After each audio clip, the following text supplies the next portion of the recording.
Hi అండి. పిల్లలకి పాలల్లో వేసే ఇన్‌స్టంట్ పౌడర్స్‌ని బయట నుంచి కొనకుండా ఇంట్లోనే సింపుల్‌గా చేసుకోగలిగే హెల్తీ అండ్ టేస్టీ బాదం పౌడర్‌ని ఒకసారి ట్రై చేయండి. పిల్లలైనా, పెద్దవాళ్ళైనా చాలా ఇష్టంగా తాగుతారు. ఈ బాదం పౌడర్‌ని ప్రిపేర్ చేయడానికి ముందుగా స్టవ్ ఆన్ చేసి పాన్ పెట్టుకొని ఒక కప్పు బాదం వేసి ఫ్రై చేస్తున్నాను.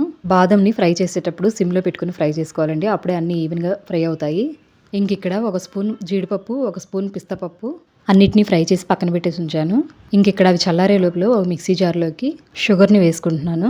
ఒక కప్పు బాదాంకి హాఫ్ కప్పు షుగర్ సరిపోతుంది. ఇంక అందులోకి 5 యాలకులు, ఒక టీ స్పూన్ పసుపు వేసి మిక్సీ పట్టుకున్నాను. ఆ పౌడర్‌లోకి రోస్ట్ చేసి పక్కన పెట్టుకున్న బాదంని కూడా వేసి ఇలా మిక్సీ పట్టాను. కొంచెం బరగ్గానే పట్టుకోవాలి. పౌడర్ చల్లారిన తర్వాత ఒక ఎయిర్ టైట్ డబ్బాలో పెట్టుకుంటే 2-3 మంత్స్ వరకు స్టోర్ ఉంటుంది.